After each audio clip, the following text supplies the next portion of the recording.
Federal prosecutor investigating DWS is shot in head, cops baffled as one thing goes missing.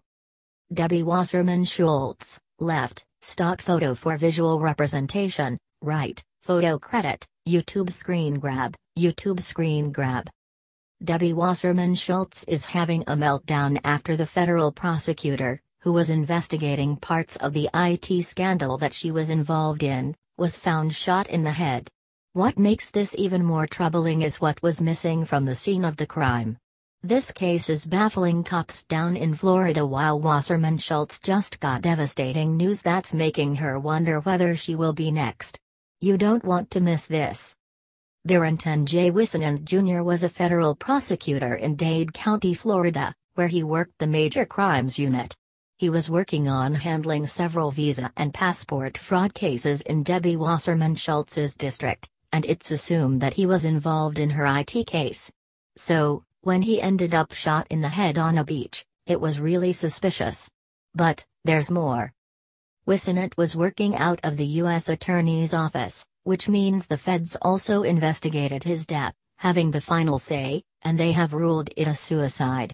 Here's the big problem: no gun was found, even though cops searched blocks away. So, how do they conclude there was no foul play? Detectives and a medical examiner found Wissenant had shot himself in the head. Police searched for 2 blocks north and south of the crime scene but couldn't find the gun or any other weapon. He was assigned to the Miami office of the U.S. Attorney's Office and been hired as a federal prosecutor a few months earlier, reports the Sun-Sentinel.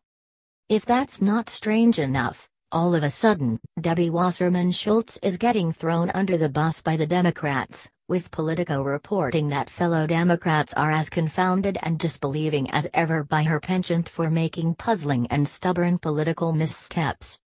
"We wish she would go away and stop being so public by doubling down on negative stories," said Nikki Barnes, a progressive DNC member from Florida who believes Wasserman Schultz left the National Party in shambles while chair, culminating with the hack of DNC servers and the release of embarrassing internal emails by WikiLeaks in the 2016 campaign, according to Politico. There is something so troubling about the Wasserman Schultz case. First, she is at the center of the DNC hack, as the chairman at the time. We all know that there is something really fishy about the hacking case, as the DNC refused to allow the FBI to take a look at their servers to confirm who really hacked them. Of course, this is where the Trump-Russia lie got started. Wasserman Schultz was also linked to making sure Hillary got the nomination over Bernie Sanders. Then, we find out she had these Muslim IT guys who are being paid millions of dollars with the Capitol Police alleging they had stolen and hacked 30 members of Congress computers, removing classified documents that they may have sold to terrorists. Yet, Wasserman Schultz defends them, keeping the ringleader, Imran Awan, on her payroll.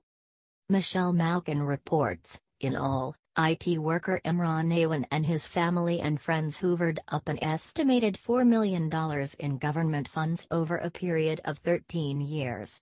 For months, the DC Capitol Police have probed allegations that the Awan ring stole equipment from more than 20 congressional offices and accessed the House IT system without members' knowledge.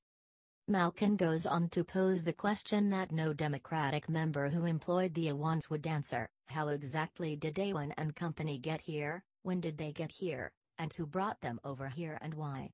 Malkin found out zip from our elected officials who refused to shed any light on why the Awans were allowed access to our most classified intelligence.